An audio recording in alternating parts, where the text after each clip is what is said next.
Memasuki masa tenang Pilkada 2024, Bawaslu DKI Jakarta akan melakukan patroli politik uang. Sementara itu, KPU tengah gencar melakukan sosialisasi pencoblosan jelang Pilkada serentak yang tinggal menghitung hari.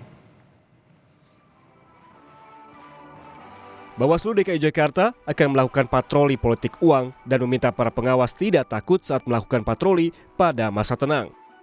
Ketua Bawaslu DKI Jakarta Munandar Nugraha meminta petugas Bawaslu segera melapor serta membawa bukti foto saat menemukan pelanggaran dalam masa tenang Pilkada 2024.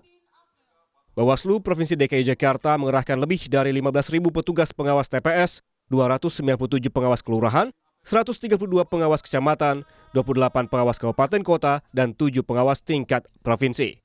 Apel siaga pengawasan masa tenang terkait dengan praktek politik uang, kita berharap dengan apel ini bukan cuma sebatas seremonial dan simbolis, tapi menjadi bagian dari konsolidasi kami kepada seluruh jajaran, bahkan sampai tingkat pengawas TPS.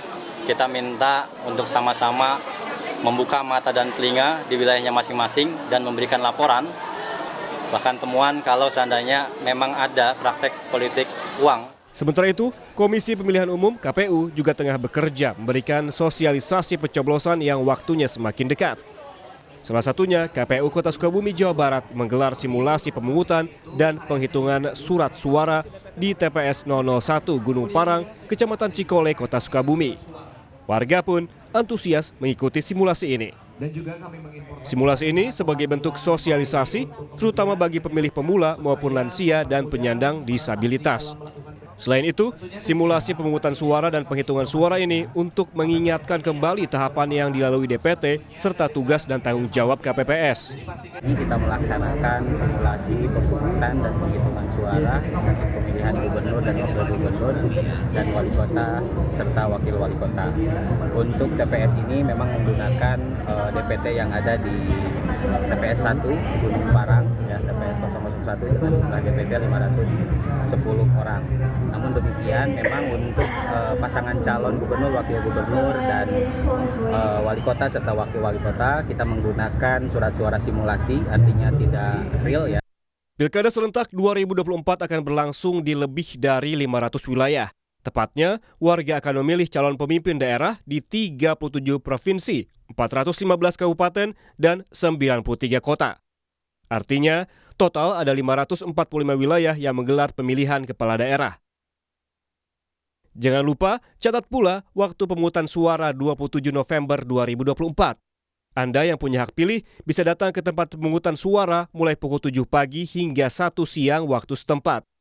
Bagi pemilih daftar pemilih tambahan, dapat menggunakan hak pilih paling lambat 2 jam sebelum pemungutan suara selesai, yakni pukul 11 hingga 13 waktu setempat. Sementara pemilih daftar pemilih khusus bisa datang ke TPS paling lambat 1 jam sebelum selesainya pemungutan suara di TPS, yakni dari pukul 12 hingga 13 waktu setempat sepanjang surat suara masih tersedia. Sementara itu, beragam upaya dilakukan Bawaslu menggandeng warga untuk mengawasi dan menciptakan pilkada damai. Salah satunya dengan mengimbau masyarakat untuk melaporkan jika menemukan segala bentuk pelanggaran kampanye yang terjadi selama masa tenang Pilkada 2024. Pelanggaran kampanye di masa tenang dapat dikenakan sanksi mulai dari teguran hingga proses hukum jika terbukti berat. Seluruh peserta pemilu diingatkan untuk mematuhi aturan demi menciptakan pemilu yang jujur, adil, dan damai. Tim Liputan Kompas TV.